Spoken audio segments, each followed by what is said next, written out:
From bureaus worldwide, this is FSN. Thank you very much, Ollie. There's a terrible smell of shit around London, and for once you can't blame it on the Thames being at low tide. Oh God, the world has gone mad. Welcome to Thursday's Richie Allen Show. Hope you've had a good Thursday. It's been raining cats, dogs, leprechauns, the whole lot in Salford and Greater Manchester. It's not good at all. How you doing? Richie Allen. It's the Richie Allen Show. Broadcasting live on richieallen.co.uk and multiple platforms around the world. And now, here's your host, Richie Allen. I've got a terrific program lined up for you today. The terrific scientist, the brilliant scientist, Dr. Chris Busby, returns to the Richie Allen Show to talk about a terrific video that he's put on YouTube in the last few days about how progress, technological advancement, how it disturbs economic equilibria in a way as to take money from the poor and hand it over to the rich. And he compares the tragedy of the commons to what's happening today, and he introduces the notion of central banking and how that is also responsible for the transfer of wealth from us, the great unwashed, to the financial elites. Don't miss it, Chris Busby, this hour. And in the second hour, Deborah Tavares will join the program live from California. Spoke yesterday, of course, about how the California's electricity company, the utility company Pacific Gas and Electric, is planning or is warning that a shutdown in the next few days is going to affect about 800,000 homes, businesses and other locations. Why the necessity for the shutdown? Well, it's to prevent wildfires. Deborah Tavares, stopthecrime.net, lot to say on that. She joins the programme in the second hour. Indeed she does.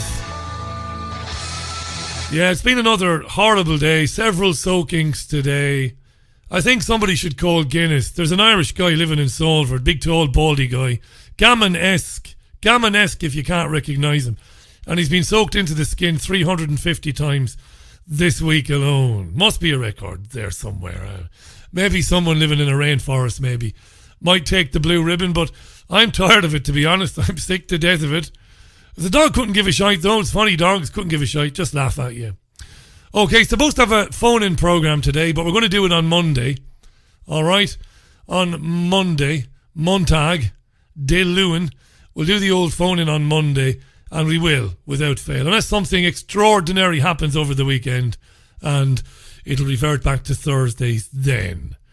Now, Boris Johnson, the Irish Prime Minister, has met Leo Varadkar in the northwest of the country, the UK that is, today. And apparently they had constructive talks on the UK's Brexit proposals, and apparently they both believe a deal is possible.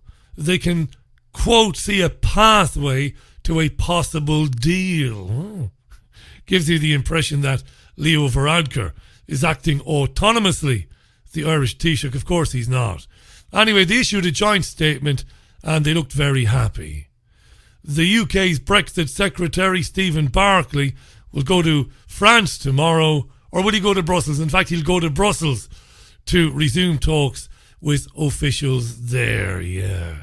As you know, Boris Johnson continues to insist that the UK will leave the European Union either with or without a deal at the end of this month in 21 days. Yeah, 21 days.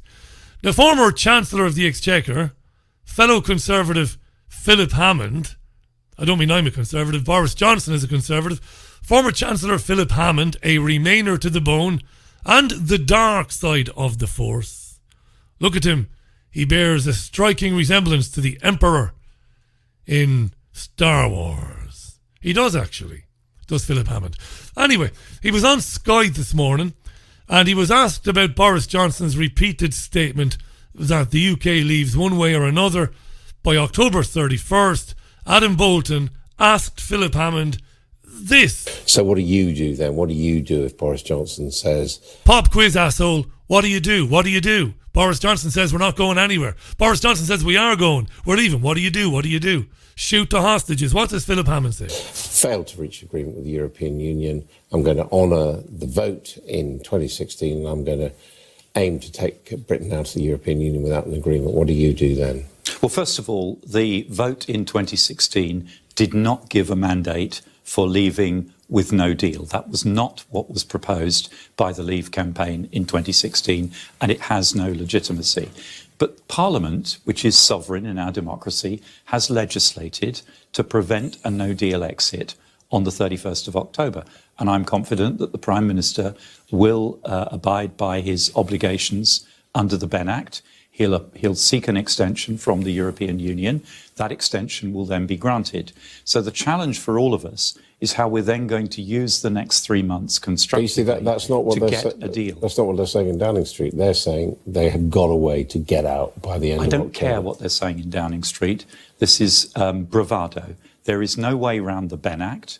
All the top legal authorities are clear. There is no way around the Benn Act. The Prime Minister has given an assurance in the Scottish court that he will deliver his obligations. Well, hang on, wait a minute. I mean, you have to get an extension from the European Union. It's being reported today the European Union is saying they would only grant an extension for an election or for another referendum. That is not my understanding of the European Union's position. That is what one individual from the European Parliament said. President of the European Parliament, the Daily Telegraph has chosen to big that up. Oh, they've bigged it up, all right.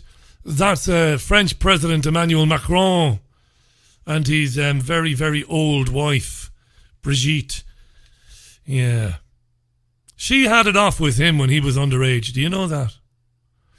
I say that because I mentioned on the newspaper reviews this morning, I'm watching the third season of Mr. Mercedes, and there's a paedophile plot in there.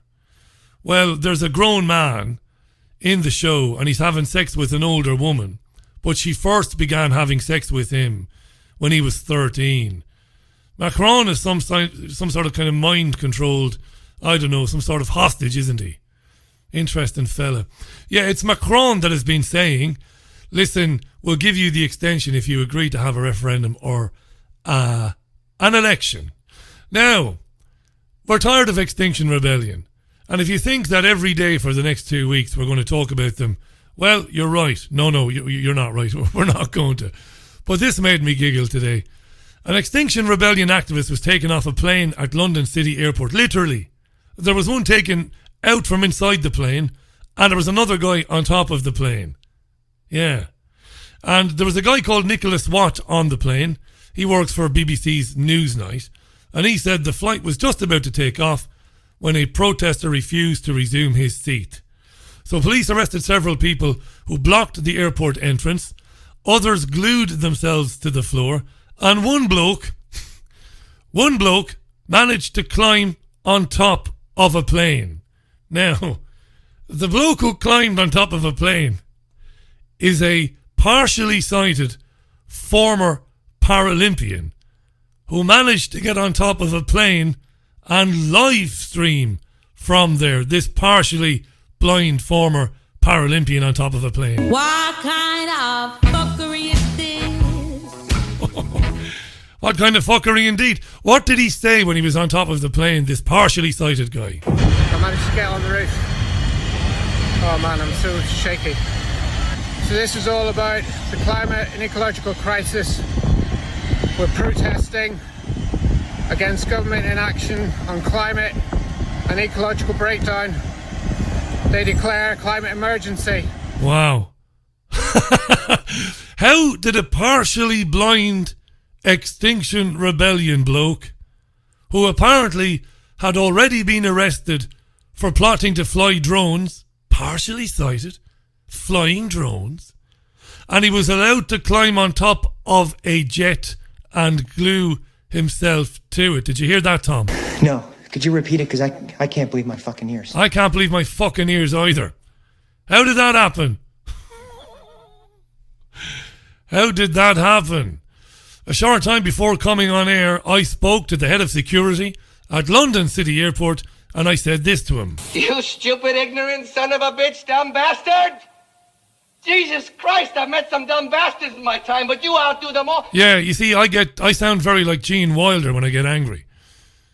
I mean, first of all, if I'm the chairman of the International Olympic Committee, I'm going to take any medals won by this guy in the Paralympics, this partially sighted guy. I'm going to take him off him because he managed to circumvent or circumnavigate security. Get up on top of a plane and glue himself to it. And he's not supposed to be able to see nearly. Jesus, huh? Yeah, so 2 weeks of this crap, 13, 14 minutes past the hour. 2 weeks of it. Oh, God. Mentioned this morning on the old live stream thing on YouTube. Secret briefing notes accidentally shown by Donald Trump tell us that the US diplomat's wife, who is believed to have caused the death of a British teenager called Harry Dunn, she will not be brought back to the UK for trial.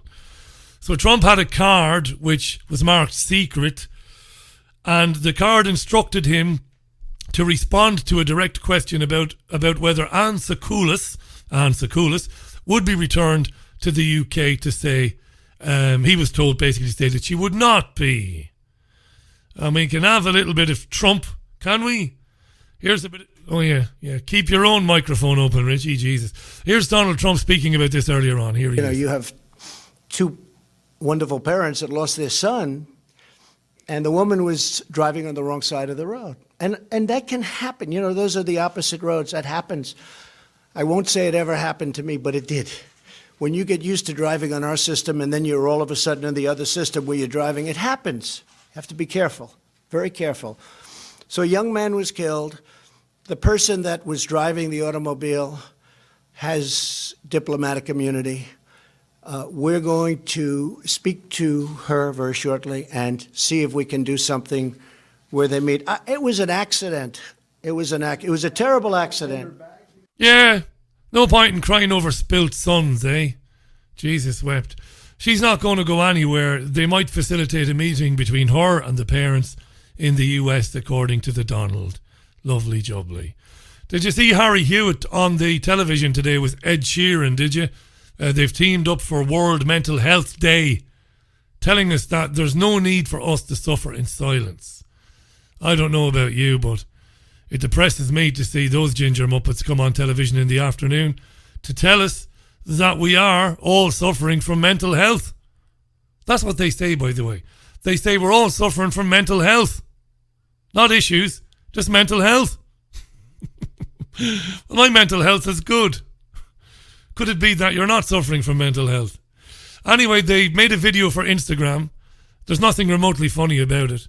None of them can act. Dreadful stuff. And they joked about being ginger. Nothing funny about being ginger. But they joked about it anyway. We are ginger, and we're going to fight, they said. We're going to fight, goddammit. Welcome to the Richie Allen Show. This is Thursday's programme. Hi to Mark Best. Mark, you're a smart man. You had it nearly right. Yeah, Philip Hammond. Something of the night about him, says Mark Best. And Mark was thinking of, back in the day, Anne Widdecombe said the same thing about Michael Howard. There's something of the night of him. There was indeed, yeah. I might get absolutely hammered now for making those stupid jokes about the blind guy. But how do you get through an airport if you're partially sighted? How do you get up on top of an aeroplane? You've got to have help, right? And by help, I don't mean a bunch of hemp-wearing, sweaty, dreadlocked-wearing lunatics. I mean, you've got to have inside help, is what I'm saying, I don't know. Deborah Tavares will be on the programme in the second hour. Before that, in a few minutes, Dr. Chris Busby will join me. This is your Richie Allen Show. I'm going to say it again. Thanks to everybody who set up recurring contributions to the programme for the first time in the last 36 hours. Thank you so much. You have no idea how much it means to me. Thanks to everybody who's already been doing that.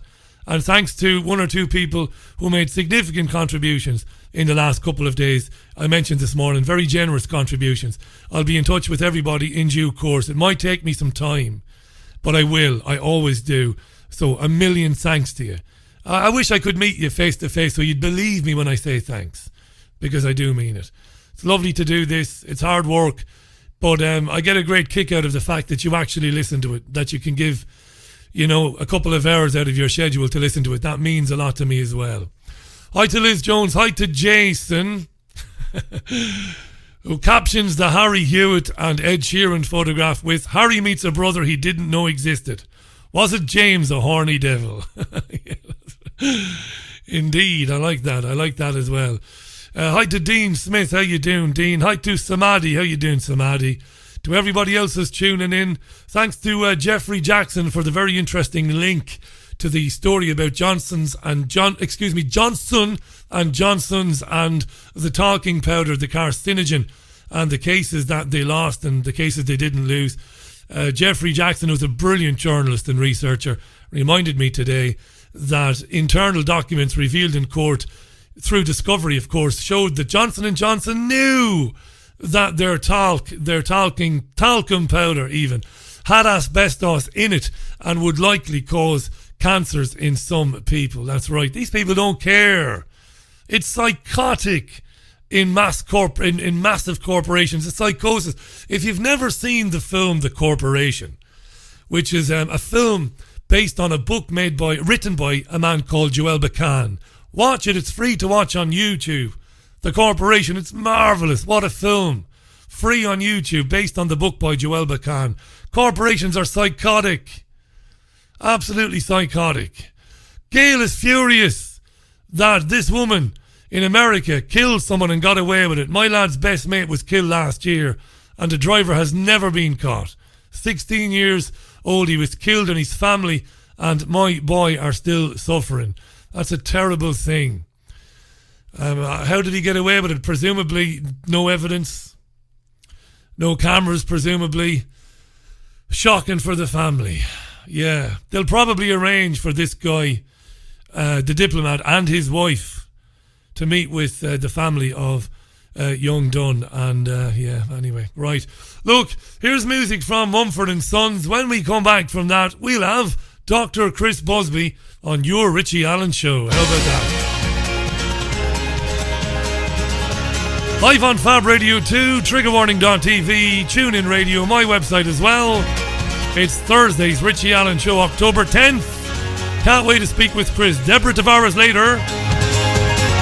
That is Mumford & Sons on the Richie Allen Show, live in Salford and Greater Manchester, broadcasting across the UK and around the world on multiple platforms, radio, FM radio, internet radio. Good to be with you. Now, my guest this hour is a hero of mine. I'm no sycophant. He's a hero of mine because of the work he did when I first heard of him, exposing the tyranny of the slaughter of people in Fallujah in Iraq using depleted uranium weapons and the lasting legacy of that for those people. He's a great guy, he really is. And he's been on the programme a few times in the last year or so. You know him as a scientist who has previously worked for the UK government.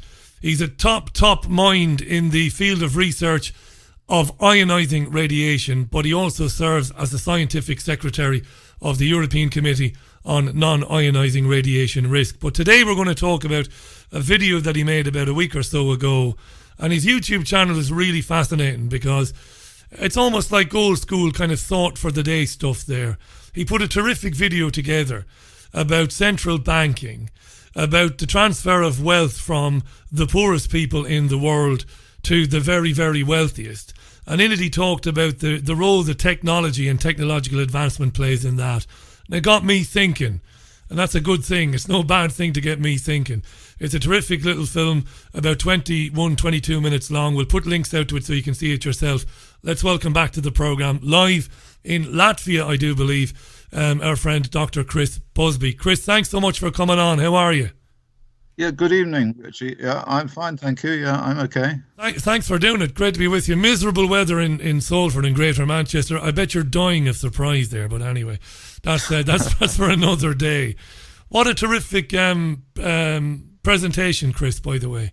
Really good stuff and really thought-provoking. The little description that goes alongside it is very, very good too. Progress disturbs economic equilibria in such a way as to take money from the poor and hand it to the rich. He compares this, Chris does, to the tragedy of the commons, an influential economics and philosophical scam used in the 60s to justify stealing common land. The problem is the flooding of the closed system of the total value with bank-created money, which increases the value of property and, of course, defrauds those without property. This is a bugbear. This is really getting on your mind. This is annoying you. Talk to us about technological advancement, because most people think that we live in the age of enlightenment, Chris. We live in an age when great things are happening that are doing great things for humanity in medicine, in research and everything else, but you don't see it quite like that. Well, Richie, the thing is that people, surely people should ask themselves how it is that as progress continues in terms of technological advance, everybody seems to be more stressed out, work harder, and they're all poorer. And that doesn't just include people, it includes governments as well. And you need to, I began wondering, in fact, I've been wondering for a very long time, ever since I started thinking about all of this in the 90s when I was in the Green Party then, how it was that everything just got worse and worse, although technology produced more and more wonderful devices and wonderful, cheap, more efficient ways of doing things and all the rest of it. And then, quite by accident, I was walking across a bridge, and there was these people with mobile phones playing some game where they had to identify something on the mobile phone, and there were like 30 people, and they all had an expensive mobile phone. You can look in the shops and see that those things are worth a lot of money, £500 to £1,000 each. And more or less everybody in the universe has got one of those things now. So that represents an awful lot of money. So I started thinking about how it was that they managed to get all this money, and that led and that thinking sort of led me to the realization that progress, as you said in your introduction, is a way of taking money from the poor and giving it to the rich, and the way in which that works is really quite simple. It's that in order to buy these things, all these devices, all of the things that progress provides. And I look at this as a chemist, as it's a sort of thermodynamic idea, that if you put all of the value that exists in the world into a sort of circle, and you say, well, this is what the world is worth at any point in time, and you can include absolutely everything, then of course when you suddenly put into that circle, into that operation, that thermodynamic box, if you like, something completely new, like a mobile phone, which after all, a mobile phone is just something that's made out of all the bits that are already there. So somebody digs up a bit of copper and somebody else has used carbon and silicon and all that stuff, but they rearrange it in such a way as to make a thing that everybody wants. Then the people have to buy it. But of course, so what do they buy it with? Now, of course, they could sell something that they had, but mostly what they want is to keep the things that they had. So what they do, what they all do, and that includes governments and businesses and everything, is they borrow the money.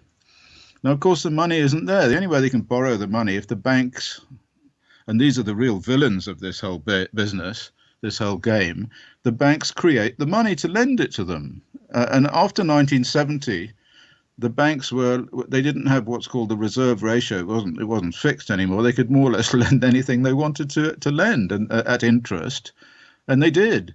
So they created vast amount of money. Then people bought all the mobile phones and all the other fruits of technology. But what that meant was that the entire system was flooded with a load of money. So, of course, the more money you put into the system, the less everything, the more everything you have to, the more everything costs, So, like, anybody who owned something at the beginning of all of this, like if you imagine a landowner had like 1,000 acres and it was worth some amount of money, it would then be worth more money. Anyway, we've seen all this happen. We've seen all the house prices go up and up and up and up and up.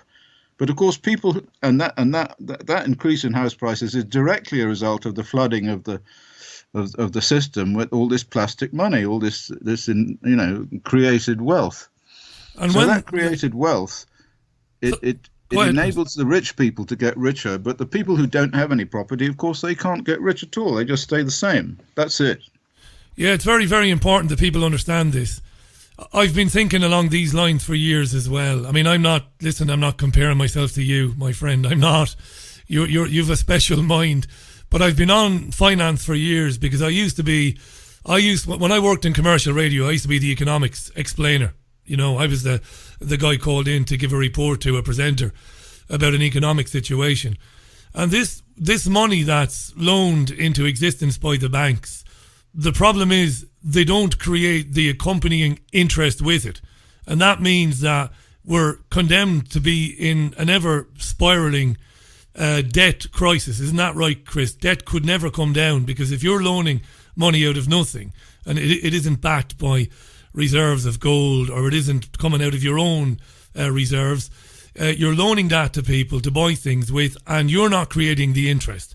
Therefore, no, it's not. That's correct. The thing is, it's not. It doesn't really exist. This stuff. Yeah, yeah. I mean, when people say, "Well, they'll say, oh, well, United States has this enormous debt, and Britain has this enormous debt." I mean, and then you say, "Well, who do they owe it to?" The trouble is, economics is a sort of black art. When I was in the 90s, my girlfriend then, Molly Scott Cato, now who's an MEP. I mean, she did a PhD in economics, and I had to try and help her because she wasn't that mathematical. So I tried to figure out what it was all about, and I'm damned if I could. It's just a black art. It's not really a science at all. It's completely bogus. Anyway, so what I figured out then is that actually it is just that. But I couldn't kind of get a line on how it worked. But recently I figured out this thing about the progress and the flooding with money and so forth. And I think that is the answer. I think that first of all, the rich people came along, stole all the land and the property on the basis of this idea of the tragedy of the commons. Which, in other words, all these people who own the common, they can go out on the common land. Of course, that's a bad thing. We ought to own the commons. So they just acquired the commons. I mean, you could go to any town in this country now. I mean, I've got a place in Bideford, and the council just take over the common land. And they say, well, hey, that belongs to us. Then they sell it off to some developer to make a load of money. And everybody gets rich. But of course, the people who then had the common land before, they don't have it anymore. It's now become somebody else's property. Do you know what you've described there? It was so brilliant for me watching your film, because I've often talked about banks loaning, not just loaning. I mean, you brilliantly talk about countries. This is not about individuals. It is about individuals, but it's also about states. Banks have, I interviewed many, many years ago a guy called John Perkins.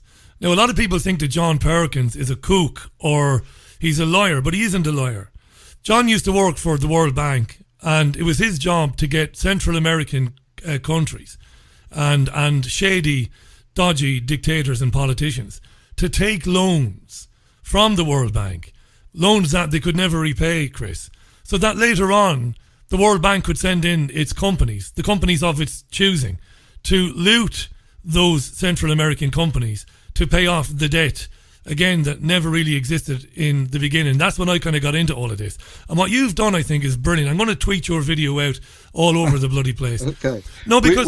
Go ahead. We've had all this in Latvia, Richie, I mean, after the Soviets pulled out of Latvia, and the country was up for grabs, and the Swedish banks just came in, and they loaned money to everybody, and of course then, that people couldn't pay it back, and so they just stole everything. So that's more or less what you've got in Latvia now, and in all the Baltic states too. It's terrible. It's the biggest secret in the world. People do not understand it.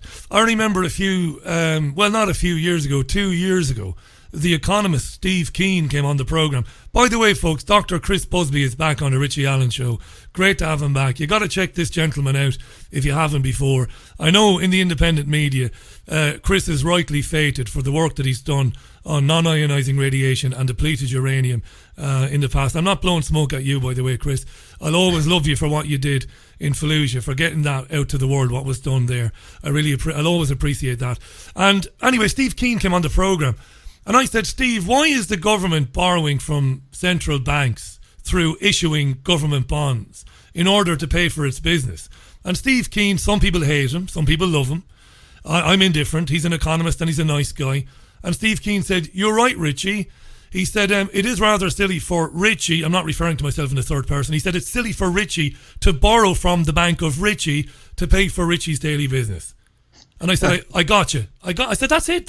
It's the greatest conspiracy in the world, Chris, and people don't know. That's correct, yes. I mean, well, the thing is, like Marx said, the philosophers have interpreted the world. The point is to change it. I mean, the point is that we have to get rid of these banks. The banks are the problem. If we get rid of the banks, the government would have enough money to buy all the things that it needs to buy. But at the moment, it can't do that. And God only knows what's going to happen if Boris Johnson pulls us out of, in England, that is, pulls us out of Europe, because then they'll have to borrow even more money. I mean, it just doesn't bear thinking about. You've hit on something very important. I would be in favour of the breakup of the European Union, personally, but I agree with you. Boris Johnson is not going to take the UK out and then go after the financial institutions like the World Bank and the IMF and the European Central Bank. He's not going to do that. Chris Busby is our guest. Chris, you talked about property and you talked about your own children and the fact that youngsters today, they've not got a snowball's chance in hell of owning a property.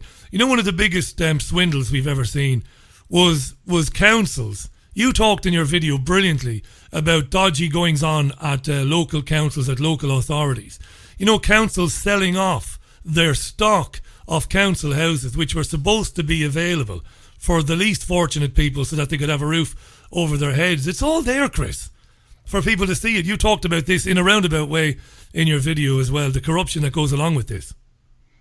Well, in Bideford, where I live some of the time, when I'm not in Latvia or in France, at the moment they are developing the wharf on the other side of the river Torridge, and there's no good. They've thrown all the boats off that wharf, and they're going to build. The council has given them permission to take all of that land, a huge amount of very important land that used to be the historic port of Bideford, which was a free port, goes right back to Elizabeth. The free port, that means you could come and tie up there and you could stay there and you didn't have to pay any money, and that was the port. Anyway, the Torridge Council have stolen that from the Harbour Board, because it used to belong to the Harbour Board, and now they're selling it off to some developer to build a 5-star hotel. I mean, as if we need a 5-star hotel in Bideford, which is, just utterly absurd, and a load of shops. How do they get away with it, Chris? Well, how do they get away with doing that? Well, it's a good question, but I mean, the answer is that they just pass all these regulations. They basically acquire, in some way, they acquire power by just saying they have the power. This happened to me in Aberystwyth. They said there was some land just opposite my house in Aberystwyth. They said, "Oh, we're going to take this and put all the recycling containers on it." And I said, "Well, no, you're not." And they said, "Yes, we are." And I said, "Well, you don't own it. Show me the deeds." And they didn't. They couldn't show me the deeds. You see, it's a load of historic skullduggery that goes back and back and back and back, and nobody ever questions it. And the problem is that the councillors themselves are themselves involved in all of the scams. I mean, why else would you want to be a councillor? I suppose some of them are really nice guys, but by and large, you get onto the council so that your Uncle George can come and build something on a piece of land that was otherwise worthless. It makes no sense, because local councils in the UK are constantly complaining about a lack of funding from central government. This makes me laugh, because councils are making millions and millions and millions of pounds through say it for me, council tax increases of 2, 3, 4% a year, but also through fining people willy-nilly for stupid things, for parking. That's true. Right? So they're making loads of money. But can I just say this, Chris? Imagine your local council, the one you just referred to, that sold off the port to the developer. If they genuinely were underfunded, why wouldn't they want to build a hotel for themselves, to be owned by the public, for them to make money on? I mean, it's counterproductive to sell off an asset, because once the asset is gone, it's gone forever, and you're just getting a short-term fix. It's increasingly the case, Richie, isn't it? I mean, we saw this from Thatcher onwards, that she sold off the family silver. And I mean, that's what everybody does. Generally, I have to say the Tory party, but they put in their councillors and they sell more or less everything off that they can sell. And so somebody buys it for, I mean, they don't sell it for a lot of money, I have to say. They sell it for like £100, and then someone then comes along and buys it for £100 on the basis that they're going to develop it for the people of the town. But of course, they never develop it from the people of the town. They just develop it so that they can line their pockets with huge load of money. We certainly don't need a 5-star hotel here. I mean, that place could be turned into a park or anything. I mean, it's a lovely, lovely bit of land. It could just be developed as it was. Yeah, they're selling off every square inch of the planet. It's funny you mentioned selling things for less than their value. George Osborne should be hanging from his ankles in the Tower of London. Because, well, he should be, because he was told when he sold off the country's stake in Eurostar, wasn't he, Chris? He was told not to do it.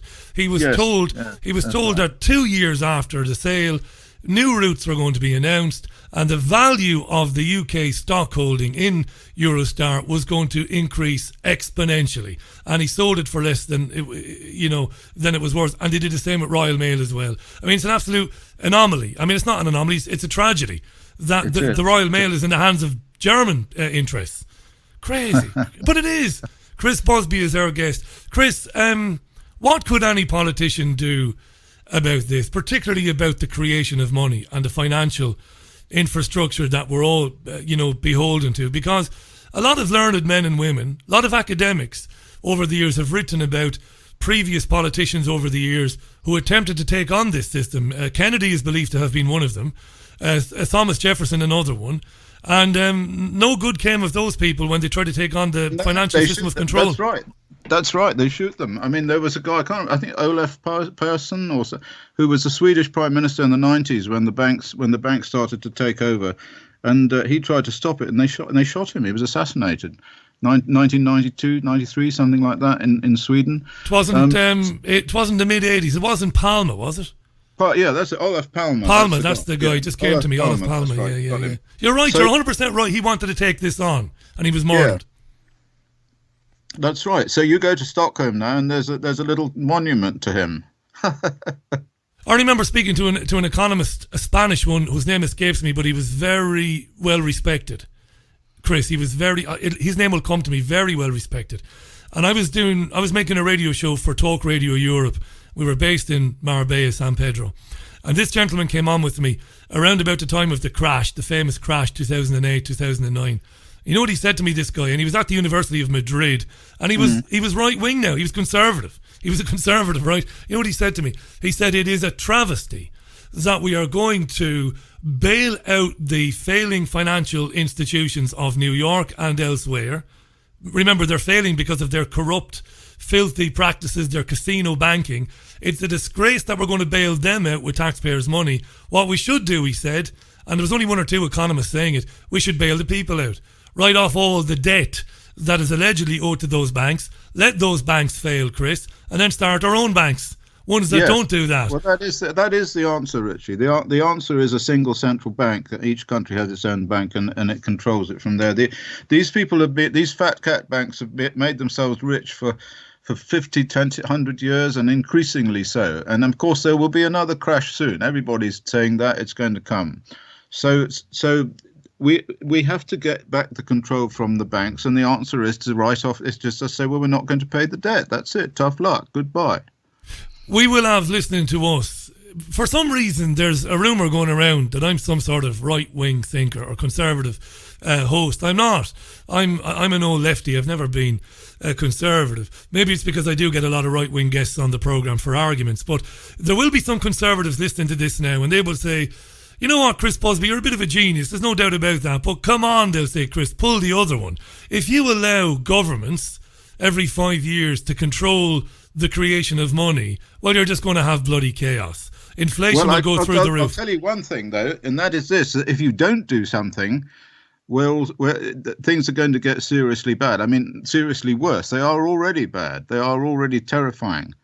And we know that the environment is collapsing. We know that the debt is beyond belief. And we know we have aging populations that require more and more help, and we know lots and lots of things. You make an enormous, great long list of all the things that are necessary to do, and it cannot be done. So we've got the immovable object and an impossible situation, basically. So something has to be done. I think that there is a way in which we can turn this around, but we can't turn it around with the current culture that we have in Parliament, the sort of what you might call the neoliberal market forces view of the world. There has to be something done. I mean, it's easy to figure this out. In fact, I figured this out several years ago, and I'm going to write out a system, or a sort of utopian mad system that we can deal with this. But then but if we don't have a utopian mad system, then we're doomed, Richie. We're not going to survive all of this stuff. It's just going to get worse and worse and worse and worse. People are going to die. And the economic crashes get worse and worse and worse. And every time we have one, it just results in more land and property being hoovered up, because that's what austerity was. That old Spanish economist whom I spoke to, he predicted that. I wish to God I could get the copy of the interview, but I can't. He predicted it.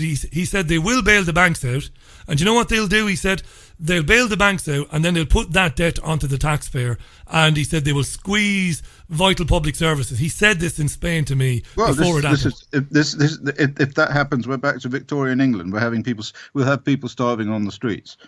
That will happen. What's the Latvian view, Chris? How do people in Latvia see all of this? Latvia has been utterly destroyed by the Swedish banks. It had a population of about 3 million, and then the Swedish banks came in, and all the debt went up and up and up, and their industry was destroyed by the Europeans, by the Danish pig producers and so forth. And most of Latvia got away. The Latvian young people, the women and the young men, they're all working in Europe in awful jobs and sending the money back to keep people surviving in Latvia. And what's happening now is a lot of rich people are coming into Latvia, to buy up the property and live in farms and build hotels and all the rest of it. So Latvia is a very, very beautiful ex-Soviet type of place where people still believe in the brotherhood of man and so forth, but it has been utterly destroyed by the banking system. And the people on the ground, the indigenous Latvians, they're seeing that in terms of access to healthcare is becoming more difficult, is it, Chris? Access to money is becoming more difficult. Yes, no, there are people starving there for sure. That's right. But what's happening now, though, and what worries me very, hugely about all of this, is that Latvia and the other Baltic states are becoming a sort of front line for NATO adventurism against the Russians. So what's going ahead with Britain pulling out of the EU? And my own feeling is this is probably the main reason for it, in fact, is that Britain has become the lead in NATO North. NATO has been split into two divisions, like NATO South and NATO North. And that was because the French and the Germans were not really that concerned about NATO. NATO, which had to do with the Soviet Union, but no longer needed to exist in terms of the Soviet Union, you see. So NATO South was given over to the French and the Germans to concern themselves with terrorism and Al-Qaeda and all that lot. And NATO North had to be about Russia. So Britain has become a sort of Russia saber-rattling country increasingly over the last few years. And it is now in charge of NATO North. So we're seeing all sorts of NATO troops coming into Latvia, and a lot of money coming into Latvia to build sort of bogus frontline defences against the Russians that they all say are going to come over the border and eat the babies. It's very worrying. So there is money coming into Latvia now, but it's coming from America and from NATO, to militarize it. What you've just described there sounds to me like somebody is pushing us very, very, very hard for a war, for a proper war. I know. Well, I mean, I think that is the case. I think certainly, I mean, I remember I got quite famous recently talking about that Skripal poisoning affair, yes, and about all the Russians and all that business of Iran and gas attacks in Syria and all the rest of it. There's an enormous amount of disinformation going on in Latvia, in the press there, and I know because I've talked to the people in the British Army people out there who are involved in this disinformation campaign, trying to stir the people up to being fearful about the Russians coming over the border. Actually, the Russians don't have any need to come into Latvia; they already own it. Chris, I want to. That's a bizarre situation. And it is. It's scary. And the trouble is, Richie, the world is not the world that is presented on the media. That's the problem. And you made a compelling point there about that being a motivating factor for the UK's withdrawal from the EU. But I do want to say this to you, because I voted to leave myself. Now, as an Irish guy, I remember twice voting against European Union treaties, the Nice Treaty and the Lisbon Treaty. And then the European Union told us to go back and vote again. Chris, I'll say this. I'm a working class boy from trade unionist stock. And a lot of people in the UK voted to leave because membership of the European Union, particularly when Eastern Bloc countries joined the European Union, it did mean that suddenly there was far more competition for what we call unskilled or semi-skilled jobs than there was before. They weren't the xenophobic, hateful mob that they were presented as. They saw the European Union as being a negative thing for them because all of a sudden they were struggling to get work. And this isn't, fanciful thinking, this is true. But they also saw the European Union, getting ever more integrative, militarily and fiscally, and they didn't like that. I think that's probably the central reason most people I know who voted to leave. That was the reason they voted to leave. Back to you. I think I agree with you, Richie. But at the back of all of this, you've got to think about the world as described by George Orwell, if you like. I mean, as these communication systems and everything else develop, that you're not going to survive on your own, as a little country. So either we have to throw our lot in. I mean, I'm saying Britain has to throw its lot in with Europe, and I agree. There's all sorts of problems associated with Europe, or it throws in its lot with the United States of America, and I would far rather see it connected to Europe if you had to make the choice than with America, because America ultimately is a militaristic, world-dominating empire. Yes, no doubt. Whereas Europe is essentially, it's a social project. I mean, let's not forget about the money now. It was a social project that developed after the Second World War because they said, well, we don't want any more wars, because both of those countries, Germany and France, had been smashed to pieces by those wars. And they didn't want it to happen again. But the problem is Britain didn't think like that. They thought, well, hey, we're so great. Look, we've got India and we've got the colonies and we've got Rule Britannia and all these big warships and blah-de-blah. All that stuff that my parents were tied into. And me also, because I'm quite an old guy, I'm 75, so I remember all that stuff, 74. I remember the whole globe being pink and so forth, but it's not like that anymore now. And we certainly don't want, from my point of view, anything to do with the United States and its sort of warmongering against Russia. I agree with you. It's a brilliant, again, it's a brilliant point. I can't argue with that. And I've no time for Boris Johnson. So, you said if we had to make a choice, you choose Europe. And I couldn't criticise that. Let me put this point to you. Delighted you're back on the programme. Dr. Chris Busby is our guest. Let me put this point to you. I've read some interesting books in the last couple of years by some learned men, and they talked about the large petrochemical companies. I can name them now. BASF being one, EG or IG Farben being another. There's a number of them, and they were very, very friendly with the lunatics in the Nazi Party. They were determined, some of these corporations, that Hitler would win, because they wanted the nutcase Hitler to run Europe, but really he wouldn't be running it. They would be exploiting every resource in Europe thereafter. Now, that is true, or at least to a very good degree that's true. And I wonder if we weren't all sold the notion that the European Union project, the socialist project, was needed to prevent ever having a war in Europe again.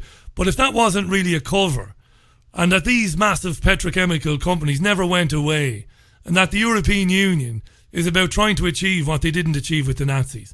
And I kind of believe that. So I'm going to allow you eviscerate my argument now if you want, and I'm going to give you the final word on it. But that's how I see the European Union. I think we've been sold a red herring with it. Over to you, Chris. Well, the European Union actually started with nuclear, in fact. If you go right back to the beginning of it all, it started as a way in which they could, because in those days they decided that nuclear energy was the way forward, and they had to control the development of nuclear weapons and to get hold of all the uranium and all the rest of it. So the origin of the European Union is in the nuclear Euratom Treaty. That's where it began. And in fact, if you go to the first Euratom Treaty, you find it said there shall be a European Parliament. Yeah. But to come back to your point, I think it could well be true. There's certainly lots of bad guys up there who are manoeuvring behind the scenes to try and get power, and that's true all over the world. That's true in the United States. It's true in Europe, and just as well in Europe. But whatever they do, and however they twist things in order to get where they want to, ultimately they are where they've got to. That's my point. And what we have to do is we have to see what we've got in terms of realpolitik now, and consider what the best option is for the survival of everybody on Earth from now on. Now, the great thing that Europe did is it produced its own currency, the euro. So in other words, there's a balancing currency to the hegemony of the dollar. And the dollar had total control over the whole of trade up until recently. And it was when Saddam Hussein decided to start selling his oil in terms of euro that they took him down. And Gaddafi. Yes, and Gaddafi. Gaddafi was going to have the Arabic dinar. Had all this gold in the Bank of England in London. He was going to float the Arabic dinar so that they didn't have to rely upon the trade in dollars. And they took him down as well. So ultimately, it's a good thing to have Europe, because Europe is a sort of balance against the craziness of America. In fact, at the moment, America is becoming crazier day by day. Day by day is right. And I'm not going to argue with that. I said I'd give you the final word on it, because my listeners do hear me, putting forward my points of view, my anti-European points of view. So they've gotten a different flavour of it today. That video was excellent, Chris. I'd like to see you do more of those. I know you do plenty of them, but it was brilliant, mate. And you've got a gift for spelling out what again, it sounds very patronising. How dare I say it to Professor Chris Busby that he's got a gift for imparting his knowledge and his point of view. But you do, Chris. They're very, very good. I really like it. So thanks for doing it. Thank you. I didn't know you were 75, by the way. You don't sound it. Thanks very much. 74. That's why I don't. You're 70. You're not 75 just yet. Yeah. But I meant what I said earlier about the Fallujah stuff, Chris. That's hugely important. Hey, listen. In 30 seconds, if you can, do you worry that with what's going on in Yemen, and I shouldn't say it like that, it's genocide in Yemen, is that going to result in years to come people being born with all sorts of health complications and birth defects? It's going to happen all over again, isn't it? Yes, it is. It is going to happen all over again. They're using the same weapons. The same depleted uranium weapons. Yeah. Which are supposed to be illegal. Correct. Bastards. Chris, thanks, mate. Love you for coming on. Thanks a lot. Good luck and come back again real soon. Yep, thank you, Richie. Brilliant to have you on. Lovely Chris Busby. What a man. Great guy. Professor Chris Busby, live on the line from Latvia. Very interesting stuff about the creation of money and technology and the tragedy of the commons, which I'm sure is a phrase you would have heard before, but if you haven't, go and watch the video. I did say I would tweet it out, and I will. I'm a man of my word. I'll tweet it out in a few minutes' time. We're off to California in a few minutes, by the way, to speak with Deborah Tavares. And that story I came across yesterday, I'm sure you came across it too, that PG&E, Pacific Gas and Electric, has said to nearly 1 million people, well, 800,000 is nearly 1 million. It's closer to 1 million than 500,000. 800,000 we'll say. You're going to have power cuts that might last about 5 or 6 days because we need to cut your electricity, put you in the dark because of wildfires. And they're blaming last year's wildfires, of course, as you know, on malfunctioning equipment and that isn't believed to be true either. So Deborah Tavares is a brilliant researcher. This is her area. It's her neck of the woods. She'll join the programme in a few minutes' time and we'll get right into it with her. In the meantime, we'll have some music from Adele. Why not, eh? Adele. This is Thursday's Richie Allen Show. My name is Richie Allen, the big baldy gammon bollocks himself. The time is exactly 3 minutes past the hour. And that was Adele and Rolling in the Deep. Hi to Patrick Vidine and Paul Trainer and Busy and David Stanford. David says, is it a coincidence, Rich, that the Germans own a lot of things now? Are the power cuts a bit to get people to move or a spanner in the works for directed energy causes of the conflagration? Well, Deborah Tavares will be with me in about 90 seconds and we'll put that question to her. Hi to William H. How you doing, William?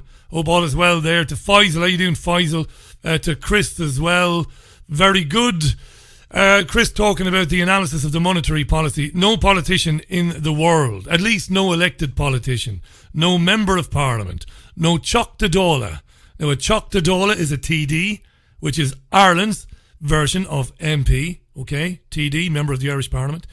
None of them will ever broach the subject of money and the creation of money. Hi to Susan. How you doing, Susan? Right, let's get into it. Make sure I have the article. Have I got the article there? Have I got the article? I do. Very important that you have the article. We're going to give Deborah a call now. It's around about 10 o'clock in the morning in California there, about 10 o'clock in the morning. So a power company is cutting electricity to around 800,000 homes, businesses and other locations in Northern California. The BBC is reporting this all week. This is Pacific Gas and Electric. They have said we're going to render people without power. This is 800,000 homes because we want to prevent wildfires, they are saying. Californians are absolutely outraged by this. They claim that their transmission lines started the wildfires in California last year that were the worst on record. Okay, that's what they're saying. And they say that weather forecasts predict very high winds, so the best thing to do is to cut the power completely to prevent the risk of fallen power lines igniting more wildfires. This is some story, this. No better woman in the world to talk about it than our friend, the activist, the broadcaster and writer, Deborah Tavares. You know about Deborah's website, stopthecrime.net. If you haven't before, stopthecrime.net, and it's also Stop the Crime on YouTube. She has been for some years now producing documents to prove that this is this whole thing of a global agenda to transform the way we live on every level. Let's welcome back to the programme Deborah Tavares. And Deborah, thanks so much for doing it. I know you've been working round the clock and broadcasting for hours and hours and hours. Welcome back to our programme. How are you?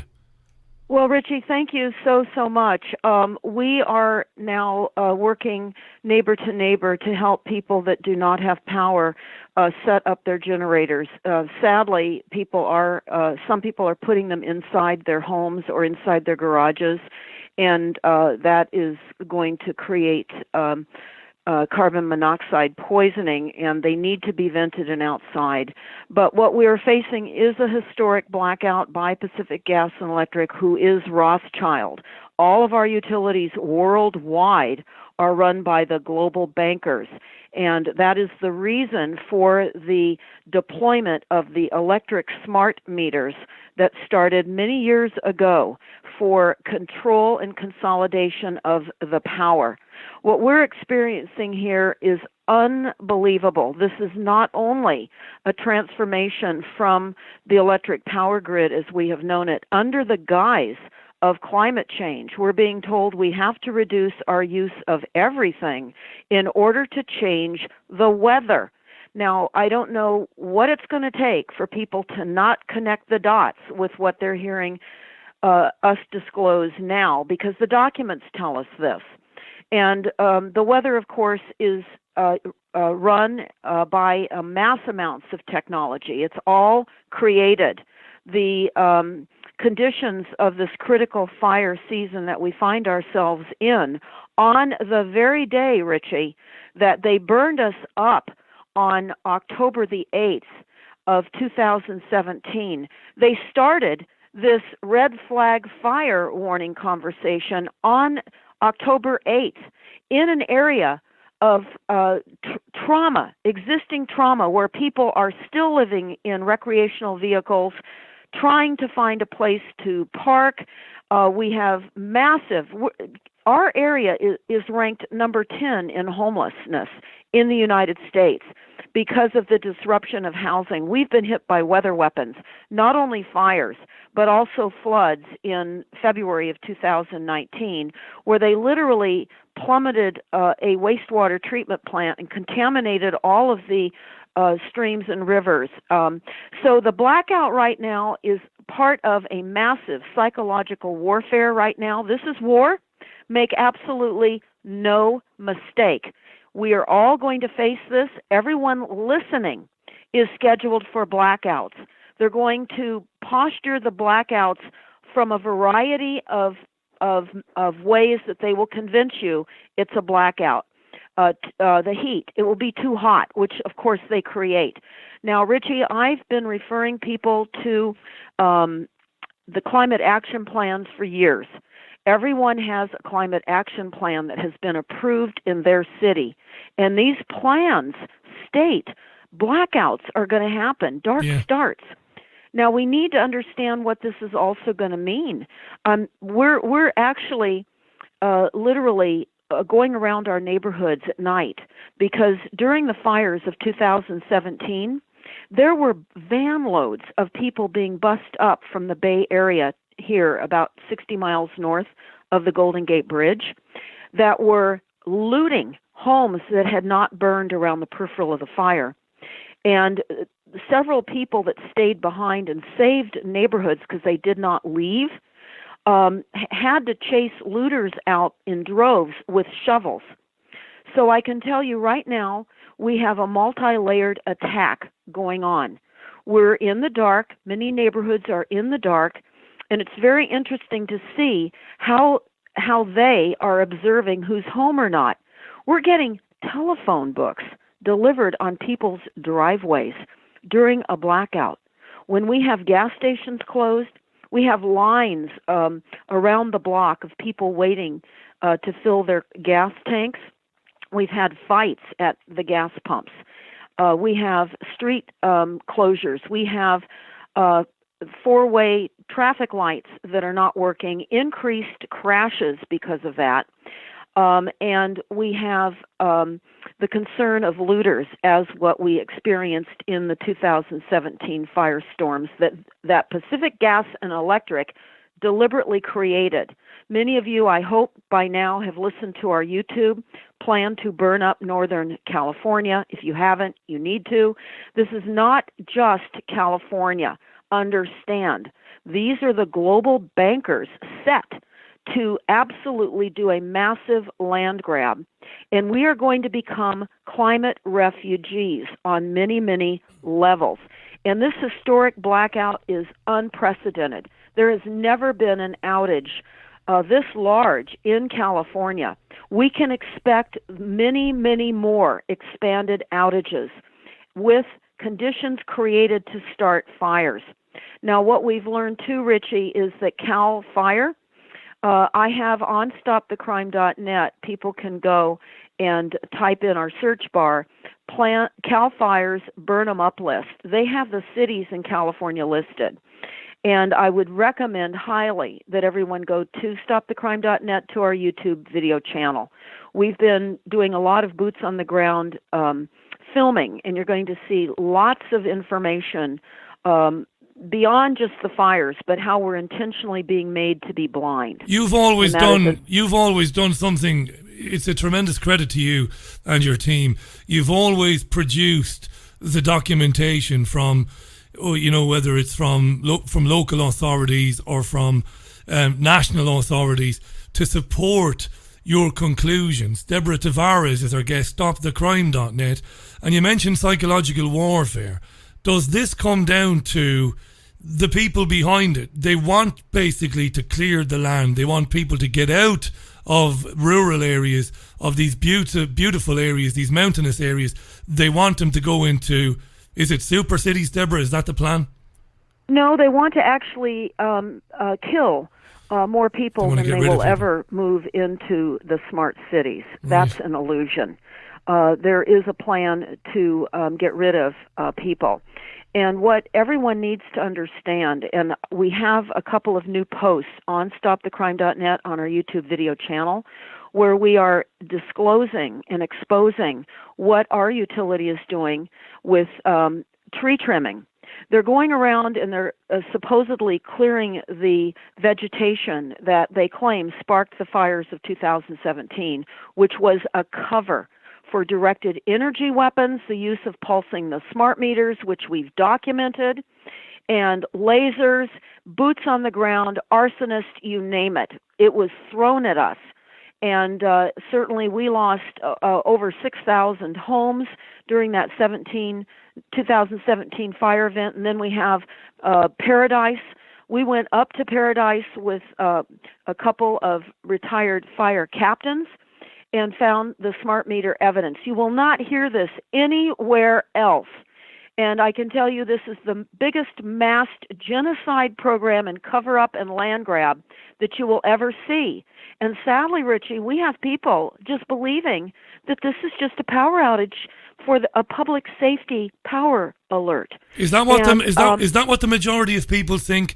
The majority of people, they get their newspapers or whatever, so they think, okay, we had some really bad fires last year. This is precautionary. This is good. So the majority of people do really go along with it. No questions asked. Yeah, absolutely. It was interesting because I was sitting in our Sonoma County Board of Supervisors meeting on October 8th, the day that they were starting to announce the red flag fire warnings. Now, I went up and during my 3 minutes, I said, okay, the conditions for the red flag fire warning are as follows. Low humidity, winds kicking up, and heat. Well, they never say that we're heavily chemtrailed. We were heavily chemtrailed, Richie, on the 8th. Absolutely unprecedented chemtrailing. That was laying out fresh combustible metals that will ignite. So our concern now is how will they justify this power outage? Maybe start a fire and say, well, it didn't come from the power lines, so we were justified in economically demolishing your towns. Because I can tell you, this power outage is absolutely devastating to small business owners. People can't find ice. There is no ice anywhere. People are unprepared because they don't believe the enormity and the intention behind this. And that's why we posted on stopthecrime.net a fire and power outage preparedness neighborhood meeting that we had with one of the 30-year retired fire captains on what you must now do to save your homes and your properties, because we have been told, Richie, out in the WUI, get a load of that acronym, WUI, which means Wildlands Urban Interface. We are on our own. And the firefighters now, the fire captains, are saying we're in an evacuation only. Right. 1, 2, 3. Put your go bag on and run. And there's nowhere to run to in the sense that there is no housing. We, as I said, we're in the top 10 of homelessness in the United States. And they're planning now to start arresting the homeless people. And I can only say that with the limited housing and the fact that much of the housing here in Northern California, which is known as the wine country, is run under contractual agreements with the owners with Airbnb, which is the alphabet. That's Google. They have literally destroyed month-to-month capability for people to find housing because people can make more money if they're under contractual agreements with Airbnb. And when people were burned out of their homes in 2017, they were jumping from one Airbnb home to another. Some people in a 6-month period of time moved 4 or 5 times because of the contractual limitations of their being able to stay in someone else's home because they had an Airbnb contractual arrangement. This has all been pre-planned, set up, and we are absolutely being devastated. And you will not hear the truth from anyone else, as it seems. No, you I won't. Will tell you this. Sorry. Let me jump back in just briefly. Deborah Tavares is our guest. StopTheCrime.net. 18 minutes past the hour. PG&E, Pacific Gas and Electric, which is a subsidiary of Rothschild Inc., I believe. That company. It's a subsidiary of Rothschild Inc. Yes, it is. In fact, when we first discovered that, we were sitting at an annual shareholders meeting at the main headquarters of PG&E in San Francisco a number of years ago. Yeah, it's important to know that. There was an introduction with the dignitaries in the first few rows. We didn't know who was who, but they said Rothschild. And so when we followed that lead up, by typing in PG&E and Rothschild, we found Roger Kimmel, Kimmel, who was a CEO for Rothschild LLC. We tracked down many of the other major utilities throughout the United States, and all the same. Southern California Edison is under the umbrella of Edison International, another Rothschild run utility. In fact, as I said in the program, all the utilities are run by Rothschild and the bankers for absolute control, and which is why we all have smart meters. Well, what's significant, Deborah? What is really significant about the banks controlling the utility companies is because the whole idea of climate action plans came from banksters, didn't it? We call them banksters because they are gangsters. It initially came out of the banking world, this idea of climate change needing to be tackled. We're going back to the 1980s, right? Well, we or even are, further. And I can say to you, we actually are going back to the report from Iron Mountain. Yeah. So for those of you that have not read the report from Iron Mountain, I would recommend that you download that and put that in your library. You can also certainly watch the YouTube video that was put together by a Christian organization. And basically, that report came out soon after John F. Kennedy was murdered. And that report discloses the annual intention of required reduction of population, in other words, genocide. That report reveals the intention to pollute the air, the water, and the food supply, again, to reduce the population, and to also, they said, generation and a half to substantially pollute the earth enough where they could invent a replacement for war. Yeah. And that was, they invented climate change. They invented global warming. This is an invention, as you said, by the bankers for global disruption and massive population extinction. Because when you look at what's really behind the climate change venue, you find that it's deep ecology. And deep ecology, some of the main platform points are that all life, human and non-human, have equal value, resource consumption above what is needed to supply vital human needs is immoral. I'm going to just go over that one more time. Yeah, say that again. Resource consumption above what is needed to supply vital human needs is immoral, and human population must be reduced. And Western civilizations and industrialized civilizations, where you are too, must be radically changed and must change present economic, technological, and ideological structures.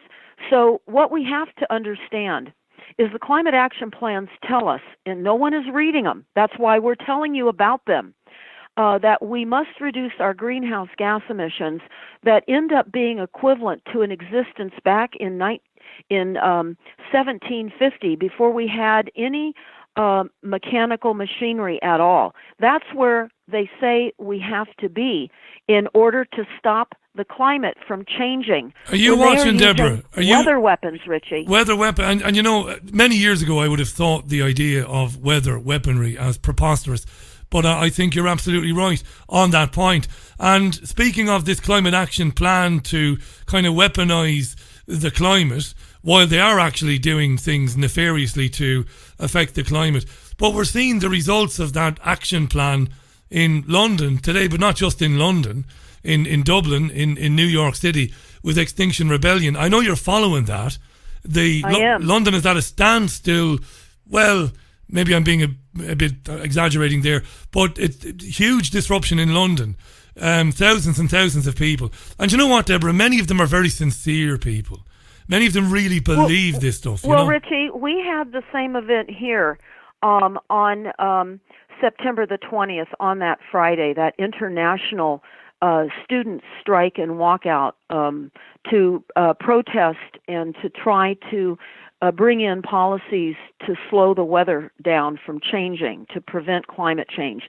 And what is sad is these kids now have been traumatized in school, in public education, in a reality that is not real. They are frightened for their lives. And I think anyone that has been allowed by their parents to be programmed to the extent that many of these kids have become mentally ill. This is what we face. We face a psychology now platformed on top of a reality that is not real. And they really do believe that they've maybe got 12 to 10 years left before the planet will not sustain human life. And when you look at what the plans are under the guise of climate change, which is weather weapons, they're telling us right now in government reports that the global infrastructure that was built decades ago, it was not built to sustain the type of severe weather events due to climate change, due to too many people using too much stuff.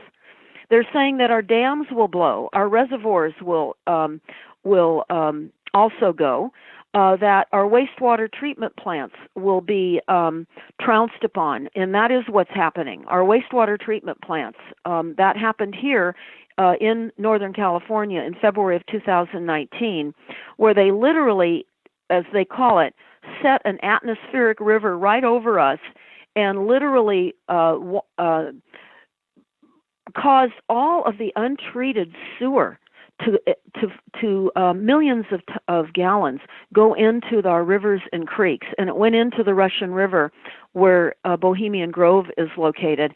It's displaced thousands of people and caused heavy contamination.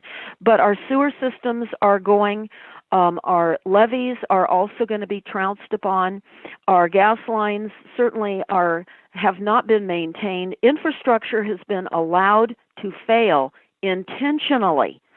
They always knew that these would end up literally being weapons of war around the world. And when I found those documents that said the trillions upon trillions that individual governments and countries would have to spend to create and improve their infrastructure, they're simply not going to be able to do it. And this is where the economic hit teams come in and make grants. We're all facing in our cities, while you all are working and the meetings are going on, they're taking on grants, public money that has to be paid back. They're borrowing at a rate undisclosed. We don't even know the amount of grant money that is being brought in. But we can tell you this. After the fires here in Northern California and Santa Rosa in 2017, they hired Ernst & Young from London, an accounting firm. And Ernst & Young is working with the city on creating new forms of taxable revenue based on natural resources. So I have a 5-part video YouTube series that I did when I was in London at the AV10 conference. And I actually expanded on it and redid it when I got home. And it's up on stopthecrime.net. It's entitled Genocide is Legal, and This is Why. And there are 5 parts. And I go over the documents and thread the combination of events that we are all facing. Now, I guess this is the easiest way for me to say what we now need to do. Because I lived on a boat, and because I did, we had devices for our safety. We had life rafts, we had vests, we had flares, flashlights, dock lines, food and rations, water. Should we flounder at sea, we had a way in which we could potentially survive. And we were, by the way, caught in an unprecedented storm in the Bay of Biscay in 1966. It was well known and documented as one of the horrific storms of that period of time. So now why am I talking about outfitting on a boat for safety? We're on land. We're not in the water. And we need to outfit ourselves now. We are in a storm, and we need equipment in order to survive because our governments are pushing through policies from the bankers. We are the enemy. They are stealing from us. The idea and illusion of a legislative process is simply to keep us in check. It does not exist. And we're watching a puppet show in Washington, D.C., and in your local city councils and county boards of supervisors. They don't have any jurisdiction. And I roll out a lot of information on stopthecrime.net in our email blast outs. So if you haven't signed up, You can catch up onto our email blast outs by going there and reading quite a few of the email blast outs. They don't always turn into YouTube videos.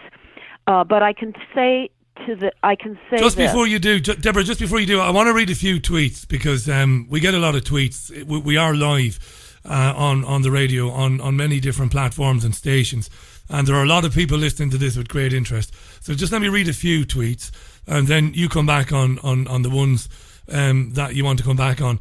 Patricia makes the point, she's in Switzerland, that the people behind eugenics seem to be also behind the mainstream media, making it very difficult for average people to understand this or to know the truth. That's Patricia. John Byrne tweets, Richie and Deborah, James Corbett's films about big oil conquering the world and why big oil conquered the world actually explain the big oil banking origins of the climate change scare from the Rockefeller protege Morris F. Strong onwards. That's John. Let me scroll on down. Huge interest in this today. Deborah's website is stopthecrime.net. Gail says, well, if Pacific Gas and Electric are going to cut the power, why don't those affected stop paying them full stop for electricity they're not getting? Just pay for what they do get, or maybe even just stop paying them entirely. Huge interest in this, what's happening in California, because Deborah is on to talk about the announcement by the provider of utilities in California, Pacific Gas and Electric, their announcement that to try and prevent wildfires, they're cutting electricity to 800,000 homes in the great state of California. This is incredible, unprecedented, and Deborah is on talking about that. People are not aware of it, Deborah, and we talked about this earlier on, because there isn't a mainstream or even a commercial media outlet that will touch this. They won't go near it. They don't want to know. Well, Richie, that's why we have stopthecrime.net. Yeah. That's why we are talking to you right now. Yeah. We are the media. And in fact, when you look at the NASA war document that I have up on stopthecrime.net, you find out very quickly through the 100 and some odd page PowerPoint that was delivered a couple of months before 9/11 by a NASA out of NASA Langley Research Center by Dennis Bushnell. You find out that the entire CNN syndrome, they call it, that's the fake news. The fake news is part of the weaponized psychological control of everybody, and that's how they are creating the propaganda to turn our children into psychological, emotional, absolute, fearful of their lives in 12 to 10 years. This is media-driven. That's why we've got to cut that psychological continuous pelting of this false narrative. And I really like one of the opening show comments that the now sadly passed away Dr. Stan Monteith used to open his radio show by saying, he's bringing you the story behind the story, the news behind the news, hoping to convince you that reality is usually scoffed at and illusion is usually king. But in the battle for the survival of civilization, it will be reality, not illusion or delusion, that will determine what all of our futures will be. And this is what we're bringing right now on this show, Richie, right now, is reality and not the illusion.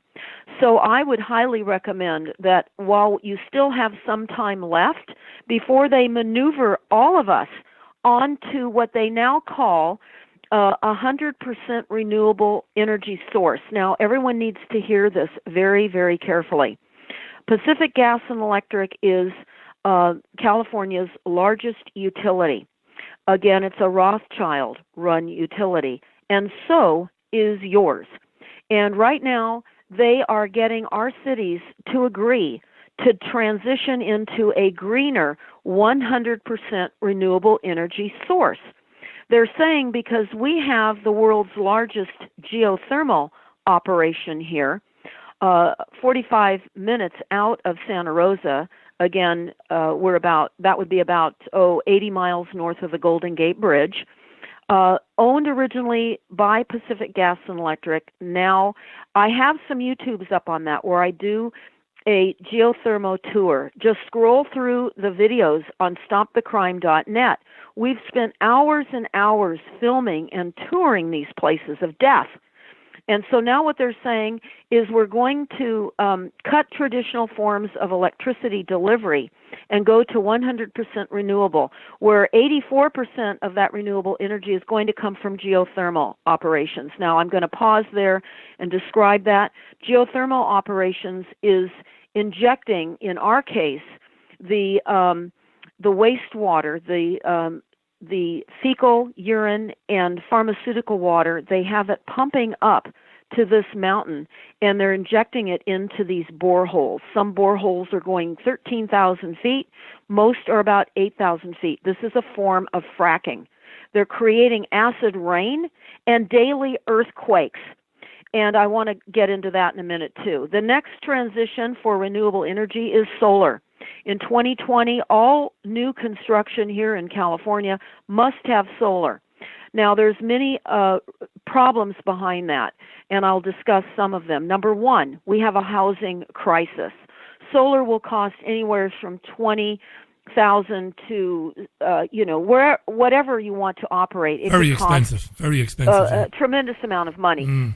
When you have solar and you have a blackout, you have no electricity. That is something that people don't understand. They see solar panels on someone's roof, the power shut off, they think they have solar. They do not. When the power's cut and you have solar, unless you have battery backup, you do not have electricity. Now, it's important to understand how the solar industry is setting up the battery backup and the entire solar grid as a weapon. And what do I mean by that? The battery backup is Tesla technology, when there's other technology that won't blow up, just like the electric bikes. If you type in electric bikes and lithium-ion batteries, you'll see people jumping off these bikes. Yeah. As they're blowing up. Yeah. So what we have is literally assassins, like walking into marketplaces when they detonate these bombs and shrapnel blows everywhere. This is what the batteries are doing. This is a setup because you have to put these Tesla batteries in your garages. So you can type in Tesla batteries blowing up in garages, and you'll see this is a weapon. You can get silicon salt batteries that do not blow up, but I will tell you, very difficult to get because the controllers do not want you to be safe. Moving on. So we've got solar now connected to the Internet of Things. It requires Wi-Fi, and of course it can be hacked, and they can and could likely cause a detonation or a battery failure. Very likely that this will be the case. We're going to continue to unravel that. They're telling us we're going to now be transitioning to wind as a renewable. And of course, the weather is controlled. So all of the renewables, the solar and the wind and wave, they're going to use ocean waves for energy. And it is insanity because even the ocean is controlled by technologies. Most people will, of course, recognize the overhead aerial geoengineering controlling, which is the deliberate large-scale manipulation of the Earth's climate. But most people are unaware of the level of technologies that are being used in our oceans. Let me jump in because this is very important. Are you saying then that if we were not heating the ionosphere, if we were not deliberately messing with the Gulf Stream, if we weren't using weather modification machines, that naturally we would be able to harness the planet's natural energy, wind and sun and waves and all the rest of it? Would we be able to do that without the agenda? Richie, sadly, the weapons systems have created an imbalance in our reality of what we would consider to be natural. Yeah. And so I can't say what we could do. All I know is that we've always had the availability to have and use clean energy that does not cause the types of pollution that has created this kind of damage that we're now facing. And is that what we call? Sorry, Deborah. Was intentionally created. It was all intentionally created. Did you just refer to free energy there? Because we know this is free energy. This is something that people have been talking about in the alternative media for years. This goes back to Nikola Tesla. It goes back to others as well. That the technology for free energy, totally clean, it's there, but it's being kept hidden. Well, they're killing the scientists, Richie. They don't want this out. Yeah. They don't want this out. You can't meter free energy in many instances. And unless things can be metered and priced out. In fact, right now what we're seeing is a tremendous effort by Gates and his money being pumped into massive solar dimming programs. So we're seeing more continual lessening of the sun because Pacific Gas and Electric is also engaged with the Solaren Corp, Solaren Corporation, and Pacific Gas and Electric, along with USA Inc. And London and Australia, Japan, many other countries, Russia.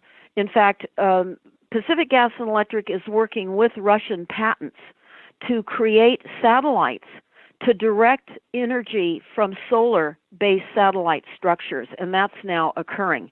They're going to be able to conduct warfare and direct lasers to Earth. Now, I discuss that in the 5-part video YouTube series I have up that I did in London. I disclose and we talk about the Solaren Corporation. Everyone needs to understand what we now must do. And my example of what we need to survive on the oceans on a boat applies now on land. We have storms. We will be hit with unprecedented types of weaponized events, economic events, massive psychological warfare. And there will be people emotionally that will not be able to survive. That is why now we are finding efforts to increase taxes to pay for more expanded mental health treatment centers. Because as people become more unable to deal with reality because it smacked them in the face one day and they weren't slowly staying in touch with reality, they mentally will have nervous breakdowns.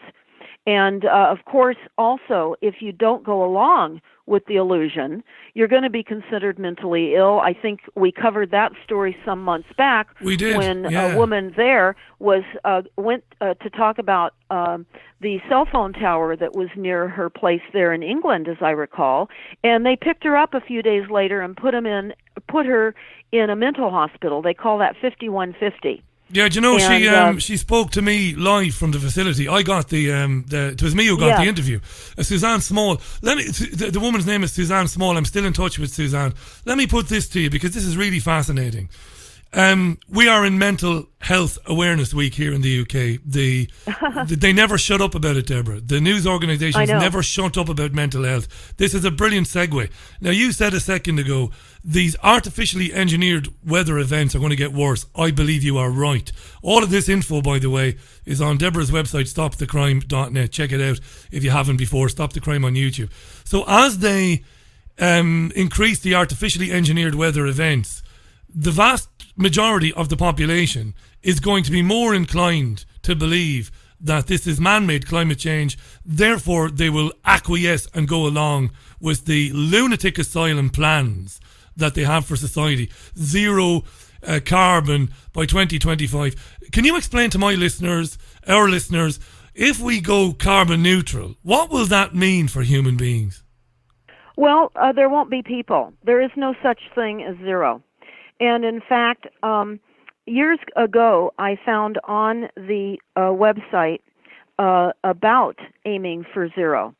And I have that as part of my conversation in that 5-part video YouTube series. It's very important to understand the real goal of energy use is not using energy. And we found this on the U.S. Department of Energy website. And it says this: sustainability is not the same thing as zero energy. There is no such thing as zero energy. Energy does not exist in a vacuum.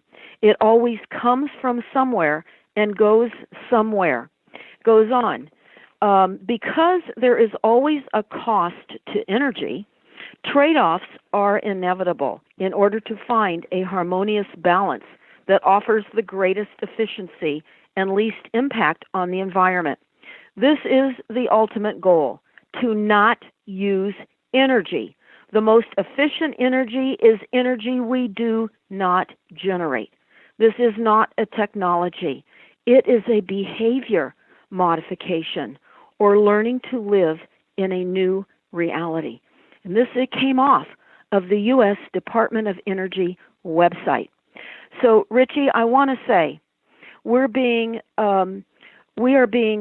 so psyops right now and deliberately executed by the controllers that have absolutely no moral values. There's no consideration at all.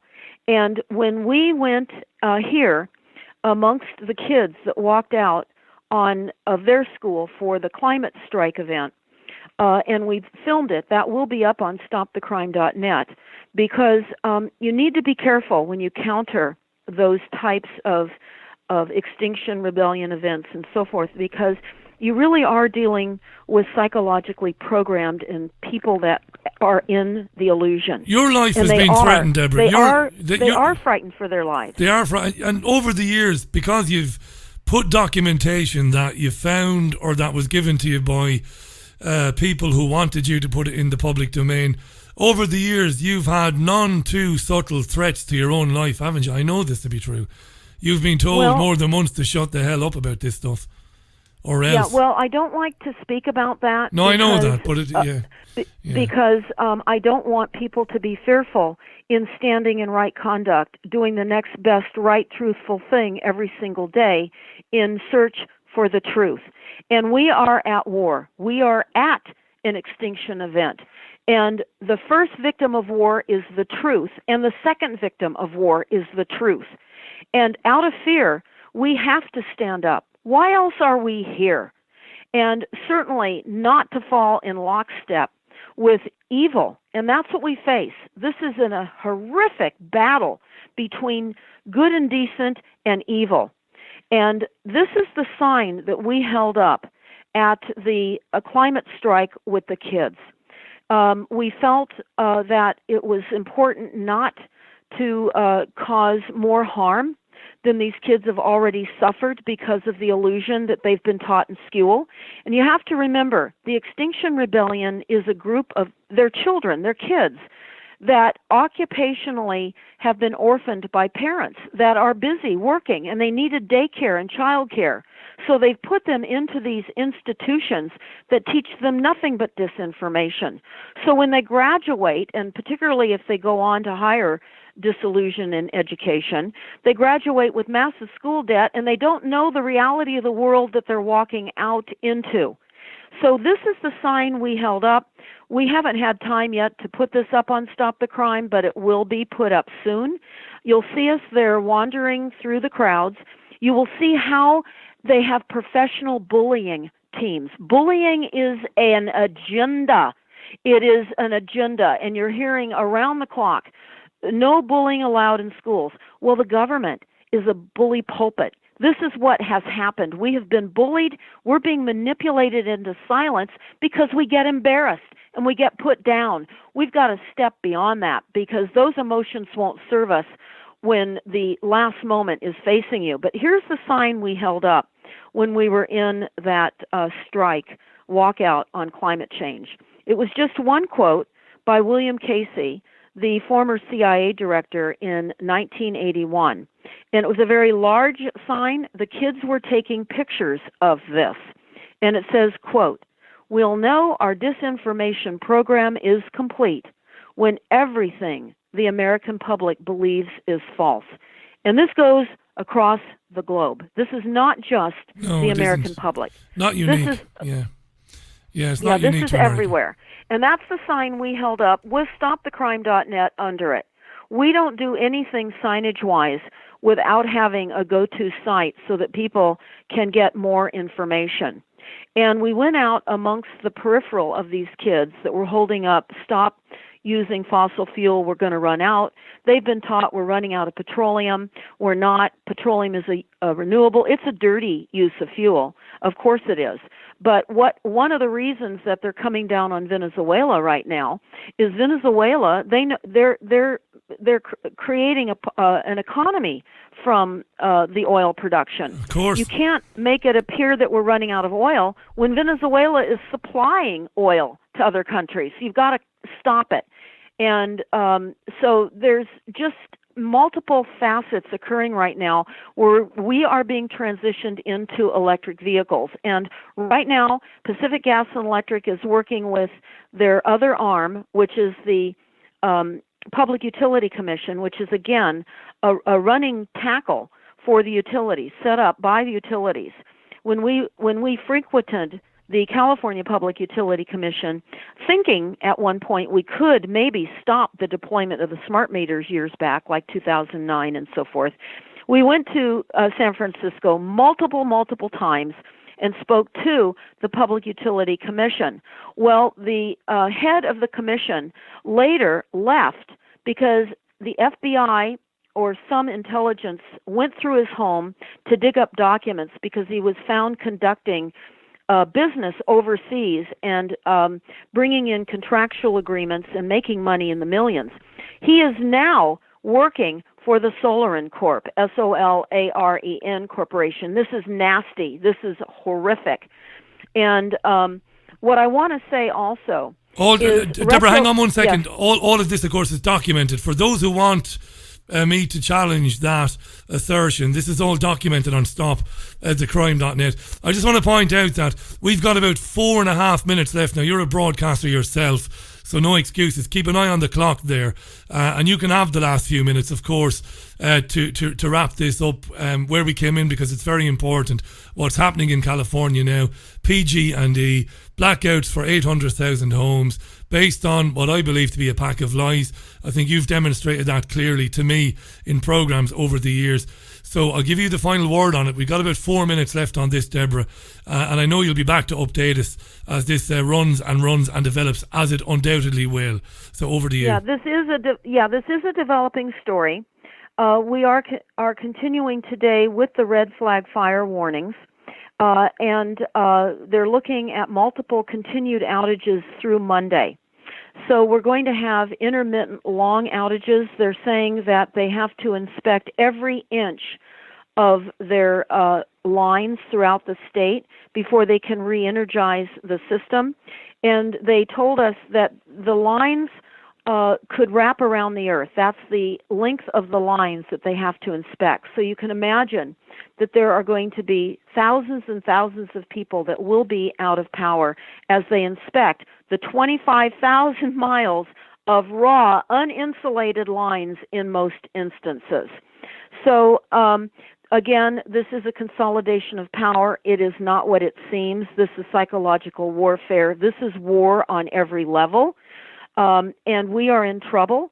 We are on the front lines here with this historic blackout in California. And I will look forward to keeping all of you updated, because we're anticipating and most concerned about increased looting. We know that when there is a blackout, such as what happened in New York recently, looters appeared on the scenes within hours.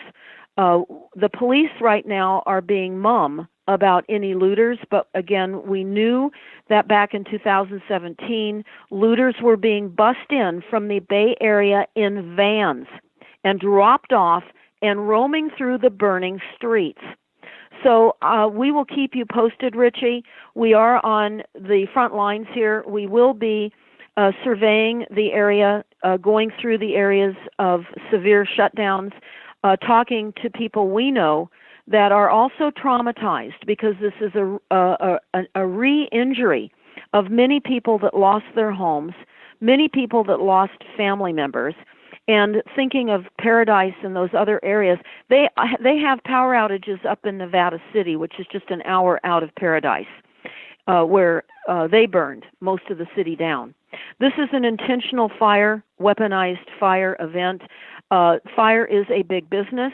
Homelessness is going and will be a big business too, as we are all becoming incarcerated as we fall out of housing. We will be, sadly, victims of climate. We will become victims and become climate refugees on many levels. And most important to understand what's happening to the coastlines, I have a video up called Coastlines Under Attack. But I cover that, Richie, when I was in London. I brought the coastline maps from London. I showed that, and you can see that for all of you that are listening in the 5-part video YouTube series on stopthecrime.net entitled Genocide is Legal and How Did This Happen? It's a 5-part video YouTube series. Please start with the first one and don't start in the middle, because it walks you through the buildup of what we face right now. And we do talk about blackouts. Blackouts are going to expand. They're going to become more frequent until we transition to solar, which is then going to be controlled, and we're going to be connected to an increasing situation of weaponization. So, Richie, I'm looking forward to keeping this updated Deborah. with you. Always. And looking forward to maybe being back on in even maybe a week or so to keep this discussion going. Absolutely. Thanks for your time today. Crazy time for you with the amount of broadcasting, and everybody wants to have you on.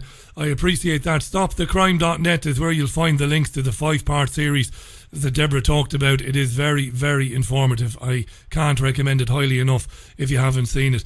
Look after yourself over there and your people, Deborah, and thanks so much again. Well, thank you. We are all in the same boat, so we've got to hold on to one another now and get the truth out. Well said, Thank Deborah. you, Richie, for what you do. You're very welcome. Deborah Tavares, live on the line from California. Stopthecrime.net. Godspeed to Deborah and her colleagues and her team there. That's about it for today's programme. I want to thank Deborah again for coming on, and of course Dr. Chris Busby, who was on the programme in the first hour as well.